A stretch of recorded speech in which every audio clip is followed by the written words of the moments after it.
저희 회사 올 한 해 매출 10억 달성했습니다. 다들 수고하셨어요.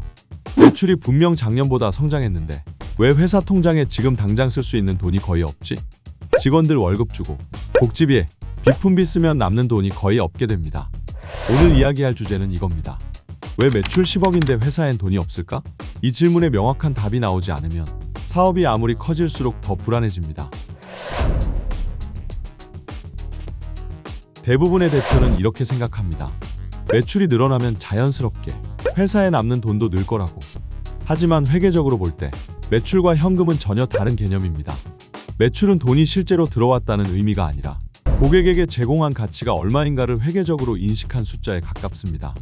즉, 매출은 현금의 유입 시점이 아니라 거래의 성립 시점을 기준으로 기록됩니다. 예를 들어 보겠습니다. 1천만 원 규모의 계약을 체결했고 거래 대금은 3개월에 걸쳐 분할 입금된다고 가정해 봅시다.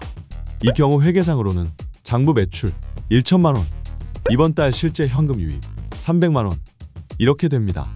나머지 700만 원은 아직 회사 통장에 존재하지 않는 돈입니다. 회계적으로는 매출 채권, 현금 흐름 관점에서는 미유입 현금입니다. 그래서 이런 현상이 발생합니다. 손익계산서에는 매출이 잡히는데 통장 잔고는 전혀 늘지 않는 상황. 문제는 이 지점입니다. 매출 채권은 자산이긴 하지만 지금 당장 쓸 수 있는 돈은 아닙니다.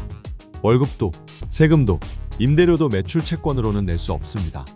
이 때문에 회사는 장부상으로는 성장하는데 현금은 늘지 않는 상황에 빠지게 됩니다. 즉, 매출이 늘수록 아직 못 받은 돈도 함께 늘어나는 구조. 이 구조가 바로 매출 10억인데 통장에 돈이 없는 가장 대표적인 원인입니다. 이때 대표가 반드시 구분해야 할 것이 있습니다. 매출은 성과를 보여주는 지표이고 현금은 회사를 살아있게 만드는 자원입니다. 즉, 매출은 숫자일 뿐이고 현금만이 실물입니다. 대부분의 기업은 고객에게 돈을 받기 전에 비용을 먼저 지출합니다. 인건비, 임대료, 서버비, 마케팅 비용처럼 운영에 필요한 비용은 매달 정해진 시점에 빠져나갑니다. 반면 매출 대금은 계약 조건에 따라 수주 직후, 수주 이후 일정 기간이 지난 뒤에 들어옵니다. 이처럼 지출 시점과 수금 시점이 어긋난 구조를 선지출 구조라고 합니다. 이 구조에서는 매출이 늘어날수록 필요한 운영 자금도 함께 증가합니다. 매출 확대를 위해 인력을 늘리고 비용을 먼저 투입해야 하기 때문입니다. 하지만 매출 대금은 즉시 현금으로 전환되지 않기 때문에 회사는 일정 기간 동안 현금 부족 상태에 놓이게 됩니다. 이를 현금 흐름 압박이라고 합니다.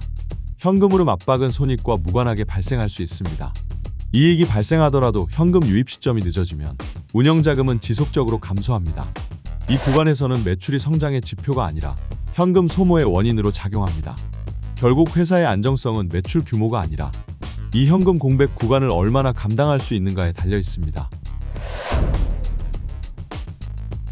현금 흐름을 관리한다는 것은 복잡한 재무 분석을 한다는 의미가 아닙니다. 대표가 반드시 알고 있어야 할 것이 있습니다. 지금 보유한 현금으로 회사는 몇 개월을 버틸 수 있는가? 이 기간을 런웨이라고 합니다. 런웨이를 계산하는 방법은 단순합니다. 현재 보유 현금 나누기 월 평균 순현금 지출. 이 숫자가 회사가 실제로 남아있는 시간입니다. 매출이 아무리 커도 이 기간이 짧다면 회사는 불안정한 상태이고 매출이 작아도 이 기간이 명확하면 의사결정이 달라집니다. 그래서 투자사와 금융기관은 손익계산서보다 먼저 현금 흐름을 확인합니다. 이익은 추정치지만 현금은 사실이기 때문입니다. 대표가 매달 확인해야 할 것은 세 가지입니다. 이번 달 순 현금 흐름이 플러스인지 마이너스인지, 고정비 기준으로 런웨이가 몇 개월 남았는지, 향후 3개월 내 큰 현금 유출이 예정돼 있는지. 이 세 가지만 명확해도 회사는 숫자로 관리되기 시작합니다. 정리해보면 이렇습니다. 매출은 성과를 보여주는 지표이고 이익은 계산된 결과입니다. 하지만 회사의 생존을 결정하는 건 오직 현금의 흐름입니다. 매출이 아무리 커도 현금이 늦게 들어오면 위기가 되고 매출이 작아도 현금이 통제되면 회사는 버틸 수 있습니다. 그래서 대표가 봐야 할 질문은 하나입니다. 이번 달 우리는 돈을 벌었는가? 이게 아니라 이번 달 현금은 늘었는가? 줄었는가? 이 질문에 답할 수 없다면 사업은 숫자가 아니라 감으로 운영되고 이 질문에 답할 수 있는 순간부터 회사는 비로소 관리되기 시작합니다. 매출 10억은 성공의 증거일 수 있습니다. 하지만 회사를 살리는 숫자는 따로 있습니다. 통장에 남아있는 현금. 그게 회사의 실제 체력입니다. 오늘 내용이 도움이 되셨다면 구독과 좋아요 부탁드립니다. 감사합니다.